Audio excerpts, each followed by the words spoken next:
미래사회고 여기도 내용 어렵지 않다? 쉬운 내용이고요. 자, 미래사회의 다양한 모습에서 요 뼈대부터 외웁니다.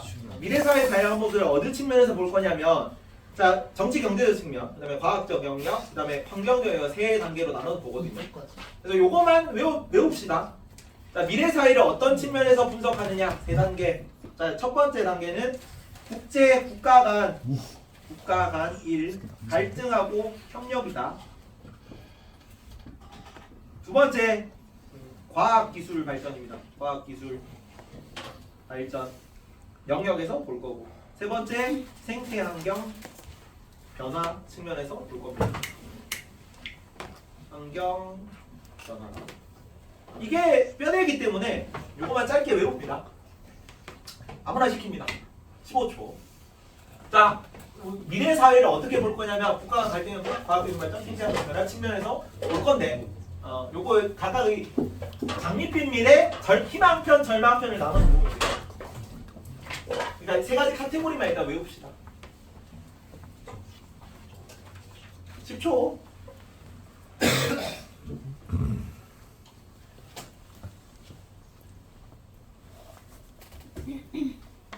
쌤 잠깐만요. 잠깐만요. 써야 돼요. 나와 있긴 한데 쓰십시오. 그래. 쓰십시오. 혹시 몇 쪽에 쓰는 게 좋을까? 아무데나 써. 저기 뭐 빈칸들이 다 나와 있어. 몇 쪽? 몇 개? 몇 쪽에?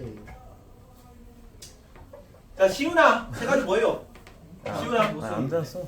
아니 외우라고. 15초 외우는데. 국가 간 협력, 갈등 협력 또 보지 말고 읽어요. 과학기술 발전, 또 생태 환경 변화. 아이씨, 왜? 제일 잘했네. 준혁이 외웠니? 뭐 있어 세 개? 뭐 했어? 정치 경제적 발전은 정치 아니 정치 경 국가 간 갈등 협력. 두 번째 과학기술 발전 외워라. 혜연이 뭐예요? 세 가지. 멍 때리지 말고. 아니 외우라니까. 도훈이 뭐 있어?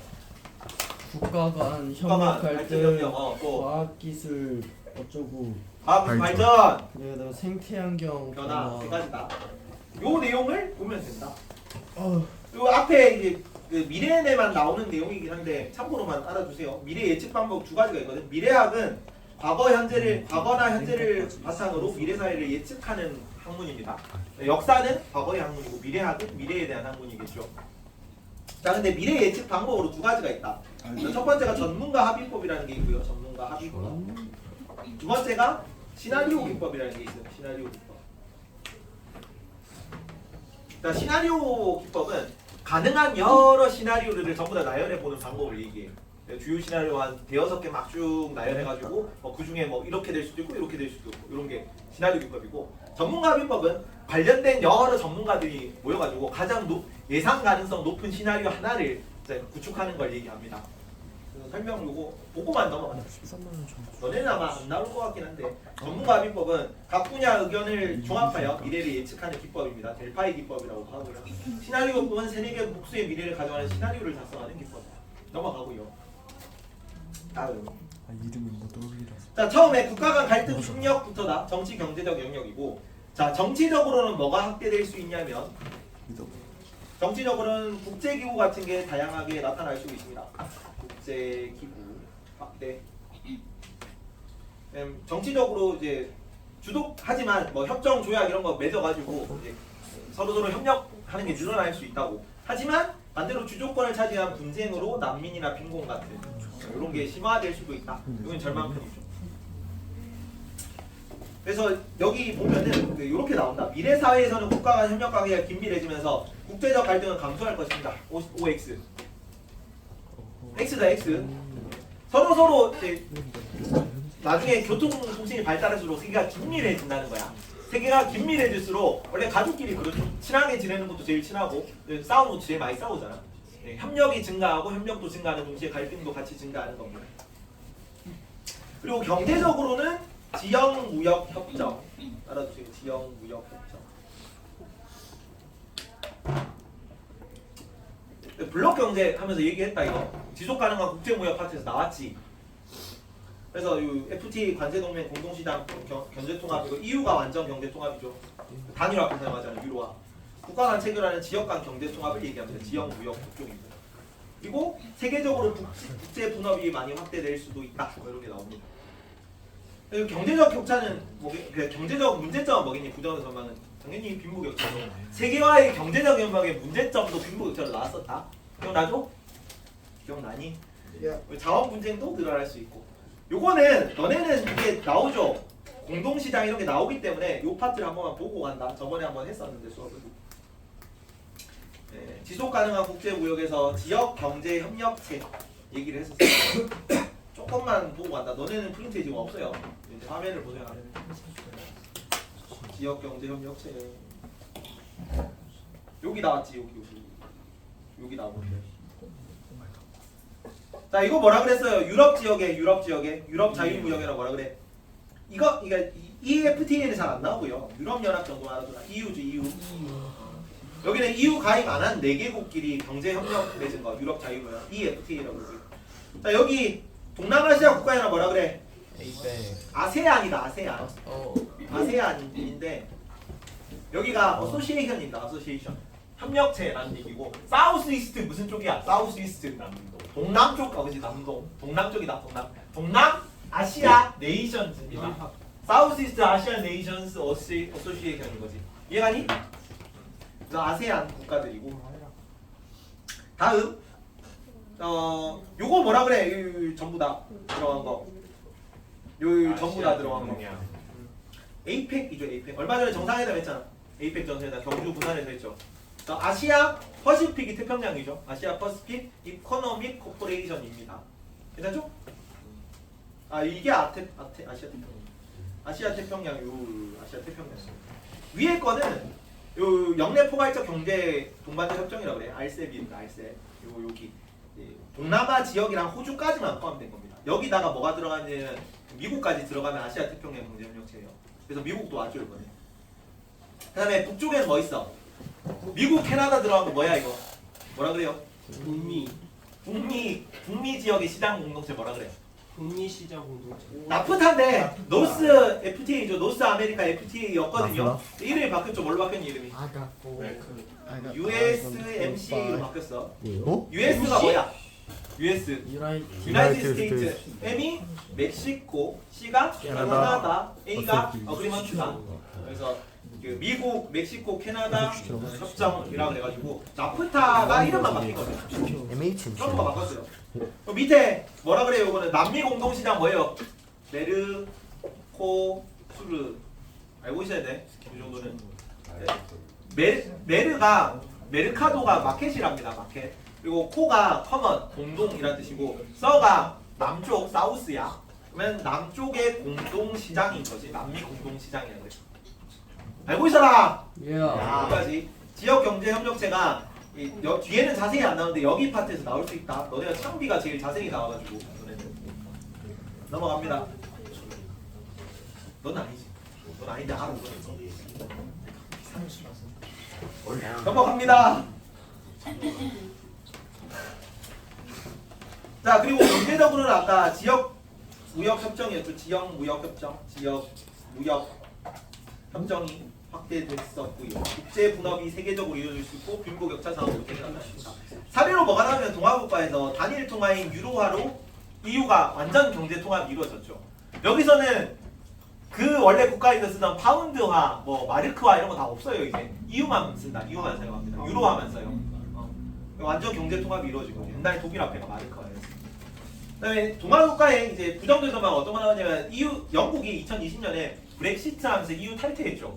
그러니까 난민 문제라든가 경제적 통합, 경제적으로 이제 좀 잘 안 나가는 나라들한테 부담금 이런 걸 영국이 많이 줬다가 해가지고 거기에 불만 품고 나갔던 거 이런 것도 나옵니다. 부정적 전망이고 협력이 줄어들다, 갈등이 증가하는.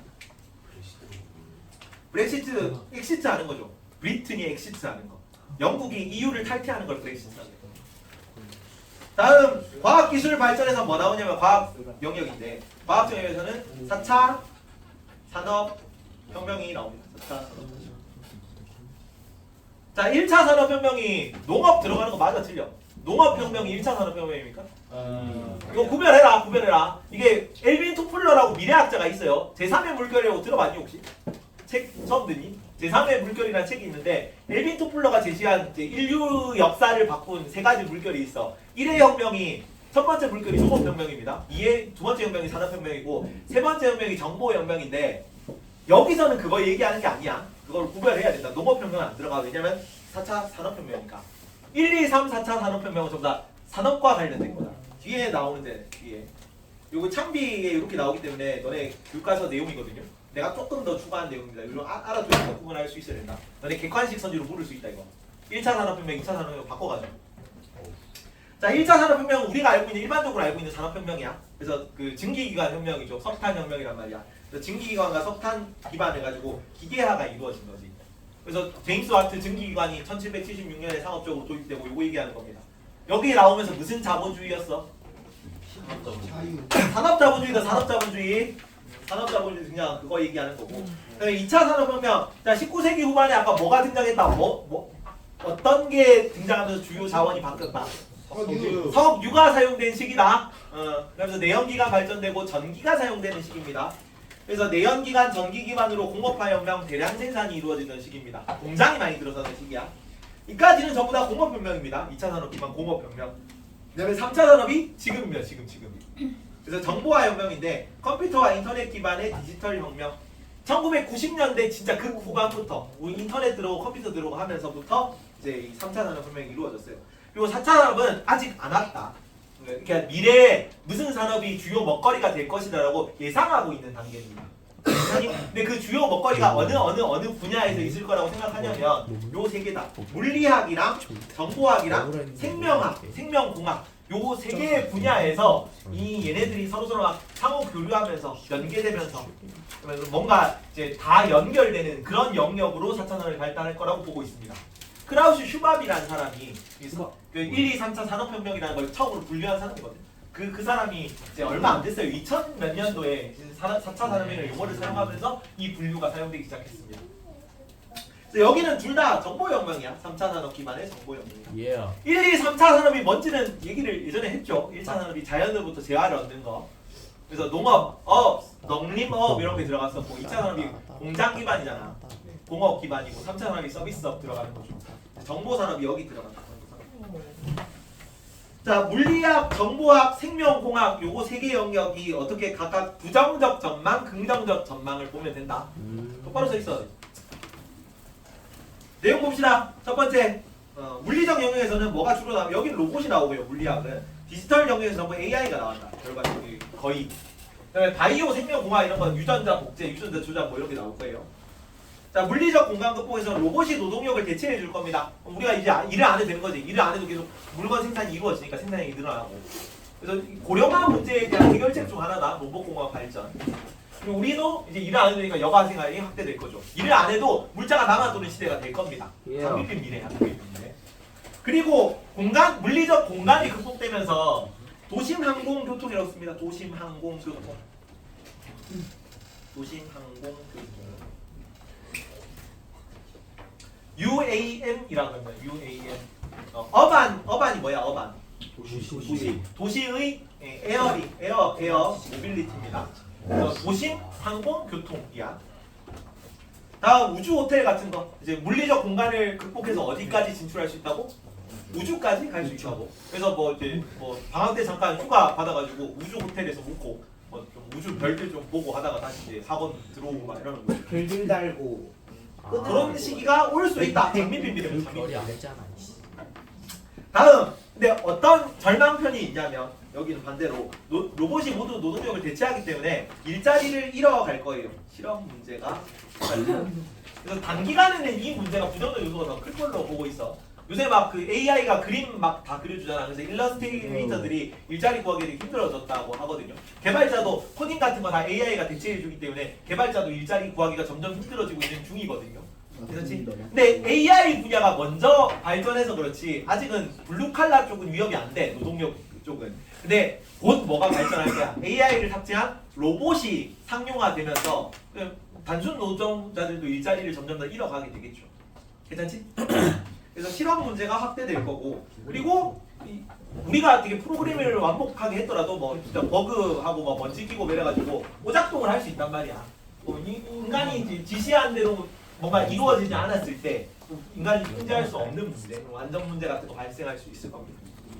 그리고 나중에는 이렇게 되겠죠. 로봇이 되게 막 그 피부 이식하고 생명공학 발달하고 해가지고 인간 같은 로봇이 만들어질 수 있을 거 아니야. 근데 AI 탑재해가지고 인간처럼 생각할 수 있고 인간처럼 닮은 로봇. 그때가 되면 인간이란 게 뭐지? 로봇이라는 게 뭐지? 윤리적 문제가 제기될 수 있다고요. 정체성 혼란 뭐 이런 거. 그때 많이 논의되겠죠. 영화로도 이런 거 많이 나오잖아요. AI 뭐 이런 거, 뭐 그 아이 로봇 이런 거. 영화 레디 플레이어 롤이 아니야. 나온 거.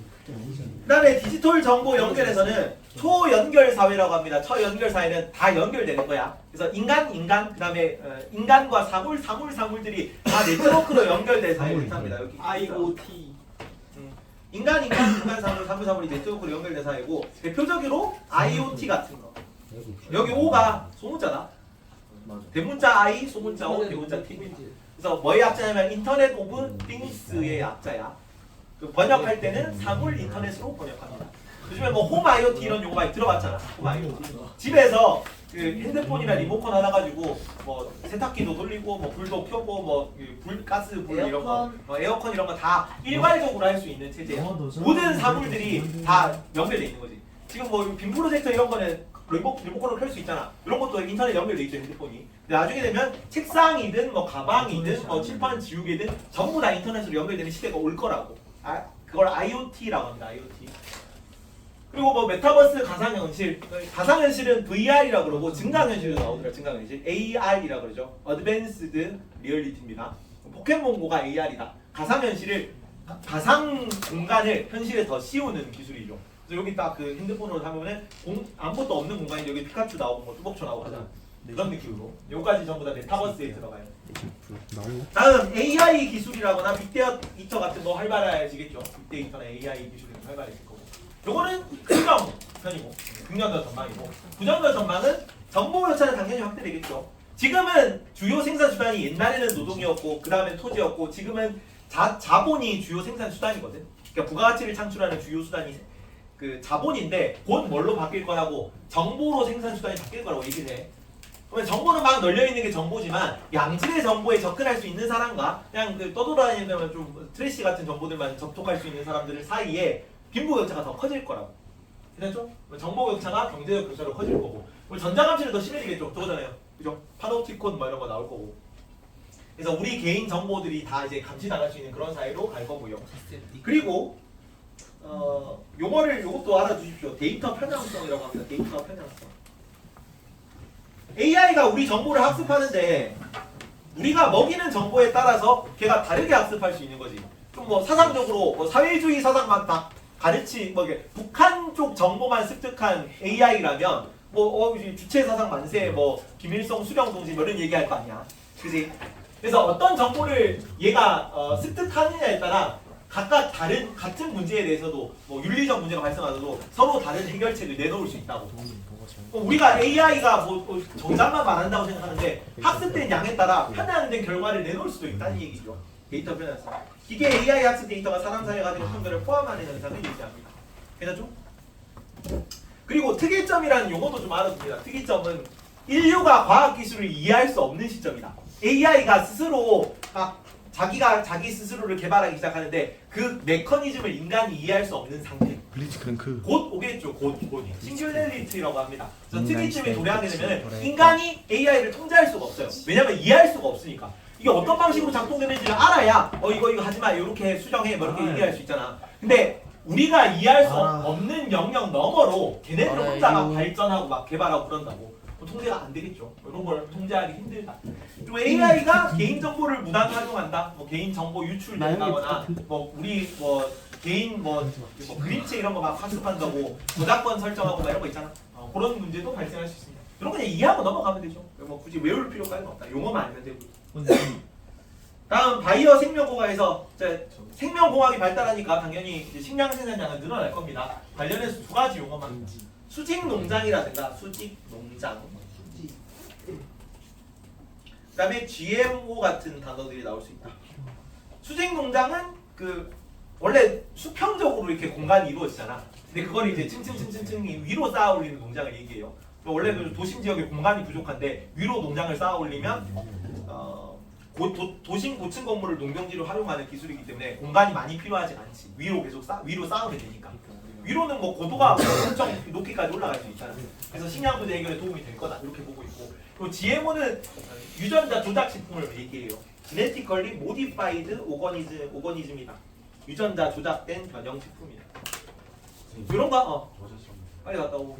그래서 유전자 조작 식품은 병충해에 강한 토마토, 뭐 냉해에 강한 뭐 감자 뭐 이런 거야. 슈퍼 토마토, 슈퍼 감자 이런 거를 유전자 조작해가지고 만드는 걸 얘기한다. GMO. 괜찮죠? 당연히 식량 생산 이런 것도 수확량이 많은 감자를 만들겠지. 그리고 나노 로봇 이런 거 활용해가지고 질병 치료나 병균 수명 늘어날 겁니다. 그죠? 이런 거는 긍정적 전망이고. 자, 부정적 전망은 어떤 거 있냐면은 GMO랑 연관된 내용이거든요. 종 다양성이 감소될 수 있다. 왜 종 다양성이 감소되냐면 지금 슈퍼 토마토를 만들었잖아. 원래 있던 기존 토마토 필요해 안 해? 안 필요해. 그래서 전부 다 뭐만 재배하냐면 슈퍼 토마토만 재배하는 거죠. 근데 지금까지 있는 병충해는 다 견디는 슈퍼 토마토인데 전혀 이전까지 없었던 새로운 병충해가 나타나서 이 GMO 유전자 변형 토마토에 슈퍼 토마토에 치명적인 뭐 전염병이 돌아. 그러면 토마토라는 종 자체가 없어질 수 있습니다. 이해가니? 하나하나. 바나나 같은 게 이게 접부지 식물이라 가지고 바나나는 유전자적으로 한 지역에서 재배하는 바나나는 다 유전적 동일하답니다. 그래서 예전에 유행했던 바나나 품종 자체가 지금 사라진 품종이 있대요. 태관디시 형님. 뭐 그런 느낌일 거야. 그런 느낌. 와시다 디시. 그래서 종 다양성 감소하는 거. 네, 평균 수명이 늘어나잖아. 일어나. 고개 들고. 집중합니다. 집중합니다. 그래서 평균 수명이 늘어나니까 이제 고령화 문제는 더 심각해질 수 있는 거죠. 저출산 고령화, 그 인구 파트할 때 했던 그런 문제들. 그래서 고령화 문제가 더 심각해질 거고. 그리고 복제인간 같은 거 나올 수 있습니다. 복제인간, 유전자 실험 이런 윤리적 문제도 발생할 수 있습니다. 시월이 폭력적이야. 그래서 자아 정체성 혼란 뭐 이런 거 나올 수 있겠죠. 여기까지 과학기술 발전 영역에서 4차 산업혁명 관련해서 물리적, 디지털, 바이오 영역에서 약간 긍정적인 거, 부정적인 거 나올 수 있다. 마지막 생태환경 변화입니다. 환경적 영역이고 지구온난화는 계속 심해질 겁니다. 근데 여기도 긍정적 영역이 있다 하는 것만 알아둬라. 누가 좋아하고 있냐면 러시아가 되게 열심히 긍정하고 있습니다. 북극 항로가 개척될 거거든요. 그래서 러시아에서는 지구온난화는 허구다라고 얘기하고 있어요. 이산화탄소 배출 규제 같은 거 하지 말자. 왜냐면 북극 항로가 개척되면서 가장 경제적으로 이득을 많이 얻을 나라로 예상되어지고 있어서 쇠빙선이라고 하거든. 쇠빙선. 그래서 얼음을 깨는 배인데 그 쇠빙선을 거의 전 세계에서 가장 많이 보유하고 압도적으로 많이 보유하고 있는 나라가 러시아야. 그리고 이전에 농사를 못 지었던 지역, 온대기후만 주로 농사 짓기 좋은 지역이죠. 냉대부터는 농사 짓기 힘든데 그 냉대 지역에서도 농업을 지을 수 있게 될 겁니다. 생산 생산이 더 늘어날 수도 있죠. 혜택을 보는 지역이 가능한 지역이 늘어날 거고. 그리고 국제적 노력에서는 각종 환경 협약이 지구 온난화 이런 거 심해지고 있지만 환경 협약 같은 것도 계속 늘어나면서 환경 문제 대처 가능하다라고 보는 입장도 있습니다. 왜냐면은 몬트리올 의정서 이런 거 하면서 프레온가스 배출해가지고 프레온가스 규제해가지고 그 오존층은 조금 복구되고 있거든요. 복구되고 있는 중이야. 속도가 늦춰지는 걸 넘어서 좀 시간이 걸리긴 하겠지만 그런 것처럼 지구 온난화도 뭐 탄소 포집 기술을 개발하면 되잖아. 그런 걸 통해서 해결할 수 있다고 보는 속이 있습니다. 원래 1단원에서 중요한 내용이라 가지고 너네는 그렇게 자세히 안 나올 것 같긴 한데 동아국가에는 똑같이 자세히 나오더라고. 너네는 외우지 마십시오. 이런 환경 협약이 있다. 집중해. 뭐하니? 환경 협약이 있다는 거 정도만 알아둡시다. 아까 스토리는 다 알아둬라. 지속 가능한 발전에서 나오기 때문에. 다음. 자, 과학기술이 어떤 식으로 대응하냐. 환경 문제에 대해서 과학기술이 생태환경 변화에 대응할 건데 멸종 위기종이 생길 수 있는데 그 멸종 위기종도 보호하거나 복원할 수 있을 걸로 보고 있어요. 지금 매머드 실험하고 있거든요. 코끼리에다가 매머드 유전자 넣어가지고 뭐 난자, 정자 막 결합한 다음에 매머드를 이제 그 러시아 북쪽의 냉대기후 시베리아 지역에 다시 부활시키려는 노력을 시도 중이야.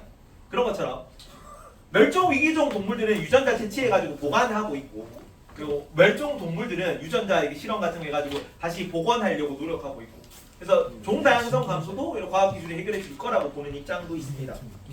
그리고 이산화탄소가 엄청 그 배출해가지고 지구 온난화가 심화되고 있지만 그것도 기술로 해결할 수 있을 거라고. CCUS라고 그래요. CCUS는 탄소, 이산화탄소죠. 카본, 캡처, 포집, 활용, 유틸리제이션, 저장, 스토리지라고 합니다. 그래서 탄소 포집, 활용, 저장 기술인데 CCUS 기술을 통해서 이산화탄소 배출량을 자체적으로 감축할 수 있다. 그 이산화탄소로 다시 에너지원으로 쓴다.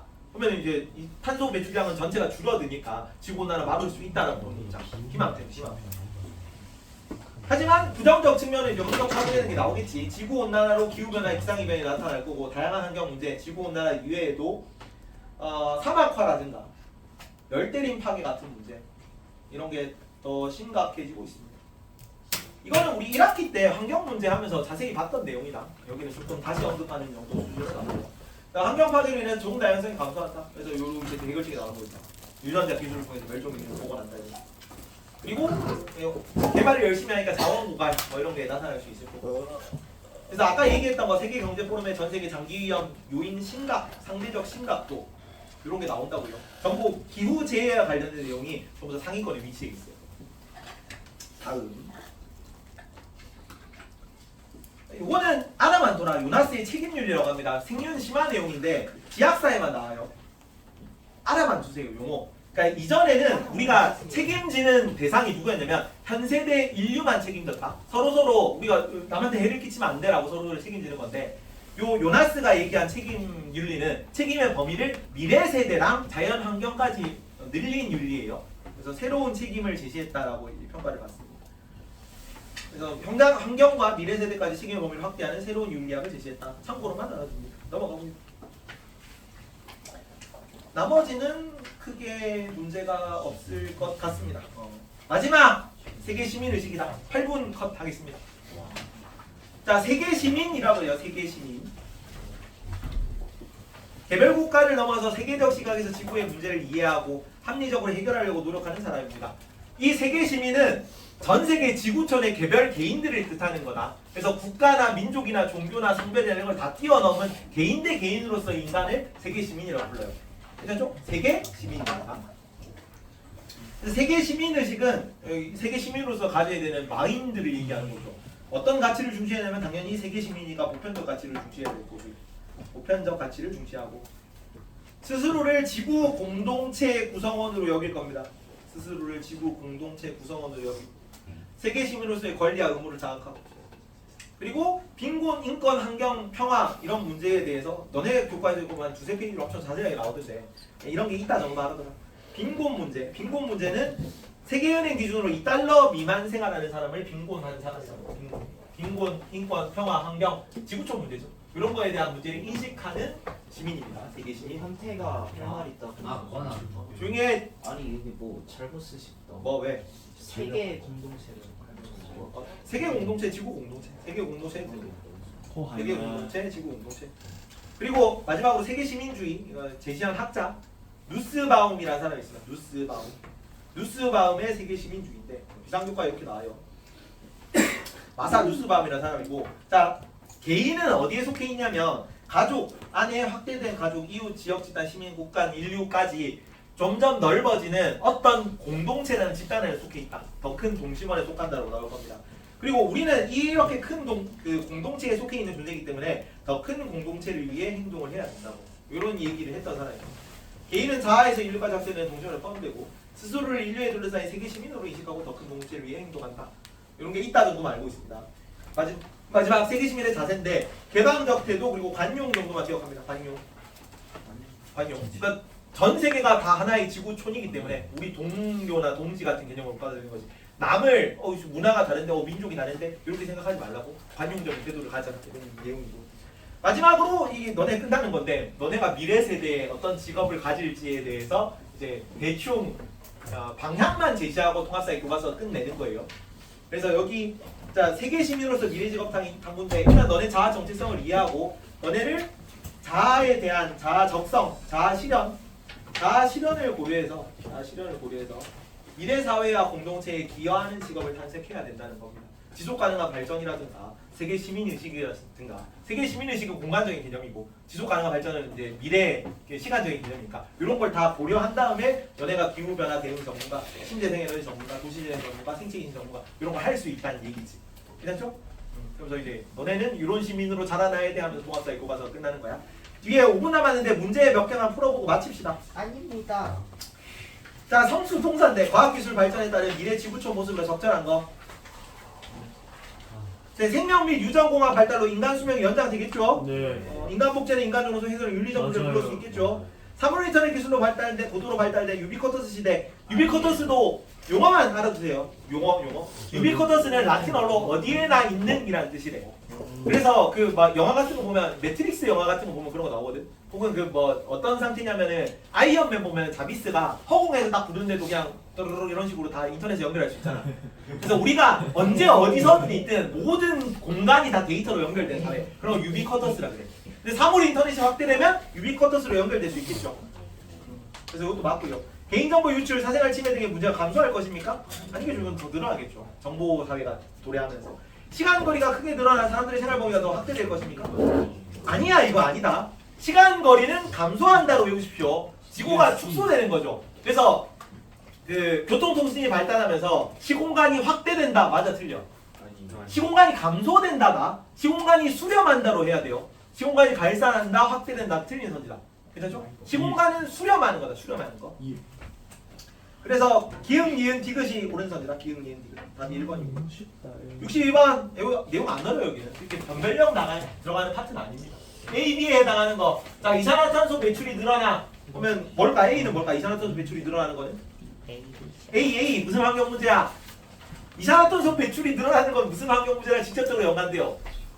지구온난화다. A는 지구온난화. 기후 변동과 토양 황폐화로 뭐가 나타날 수 있지? 어떤 환경 문제가? 지구가 더워지고 기후가 변동되고 그리고 토양이 황폐화돼. 뭐예요? 사막화다. B는 사막. 자, A, B 모두 강수량의 증가로 홍수를 일으킵니까? 아니지. 사막화는 홍수랑 전혀 반대쪽에 있는 거고. 지구 온난화는 이거 안 해야 그냥 된다. 증가시켜요. 증가시킬 수 있죠. 태풍 피해 보통은 이걸로 나와요. 태풍이나 홍수 등 기상 이변이 많이 나온다더라. 네. 자, A로 인해 지구 평균이 높아집니까? 예. 지구 온난화니까 높아질 거고. 해수면 상승 일으킵니까? 예. 맞지? 지구 온난화가 빙하를 녹이죠. 해수면 상승될 거고. 비로 인한 열대림 파괴로 생물종이 감소합니까? 예. 열대림 파괴 애매한데 생물종 감소? 일단 넘어갑시다. 비로 인해 그린란드의 농작물 재배 지역이 늘어납니까? 아니죠. 이게 지구 온난화니까. 니은 디귿 니은 디귿이네. 니은 디귿 이건 아니지. 열대림 파괴는 따로 기상 그 환경 문제가 있다. 열대림. 열대림이 아니에요? 사막화가 열대림 파괴랑은 관련이 없어. 열대림 파괴 이렇게 돼야지. 열대림 파괴로 인한 사막화가 돼야 돼요. 그지? 이거는 바꿔내가지고 틀린 거지. 그래서 니은 디귿 리을 있으면 조금 애매한데 다행히 니은 디귿 리을이 없죠. 답이 2번이죠. 약간 이렇게는 안 돼요? 어떻게? 사막이 계속 넓어지니까 열대림이 사라져서 생물종이 감소해요. 아니지. 열대림이 있는 지역에 무분별한 방목이나 목축 때문에 그 지역이 사막화 되는 걸로 나와요. 예. 그래서 인과관계로 이것 때문에 틀린 거. 근데 여기 공부 안 해도 돼요? 여기 그렇게까지 변별력 나오는 파트는 아니야. 상식 정도로 다 근데 뭐가 좀 너네가 틀리시냐면 요런 용어 뭐라는 건데? 너네가 공부를 안 하고 UAM이라는 단어가 나오면 뭔지 모르잖아. IoT라는 단어가 나오면 뭔지 모르잖아. 너네가 공부를 안 하고. IoT는 IoT는 알아. 사물 인터넷. 그래서 여기 뭐 데이터 편향이나 GMO라든가 이런 거 너네가 처음 보는 단어가 나올 수 있어. 그래서 정리를 한 겁니다. 마지막에 2개 풀고 마치자. 긍정적 모습 뭐 있어? 생태 환경. 자, 빙하 감소 및 해수면 상승 긍정적 영향 맞니? 아니요. 아니죠. 부정적인 거고. 생명 공학이 발달할 때는 평균 수명 연장 부정적인 거 맞니? 아니에요. 아니고. 초연결 사회 스마트 시티로 도약하는 거 긍정적 모습 맞아요? 맞아요. 맞는데 생체 환경이 아니죠. 이번 시간 동안 인간 직업 소멸, 인간 소멸 현상 맞니? 인간 그 정도 맞죠. 그 정도 모습 맞고. 근데 이게 가 때문에 틀렸고. 말이 안 돼. 자, 멸종 이계천 생물적 보면 맞아? 긍정적인 거? 맞고. 개인정보 유출에 따른 사생활 침해 감시 맞니? 맞아요. 맞지. 그래서 답이 3번이고. 마지막 미래 지구촌 생태 환경 변화에 대한 옳지 않은 것. 산업화 이후 지구 평균이 높아졌고 기후 변화의 세계에 큰 변화를 불러올 것입니까? 예. 불러오겠죠 이거는. 기후 변화 사막화를 마치고는 미래 생활 사회와 함께 다시 될 것인데. 예. GMO가 세면되면 생물종이 다양해지고 생태가 높아진 거. 아니요. GMO는 종다양성 감소다. 감소 기억하세요. 유전적 다양성.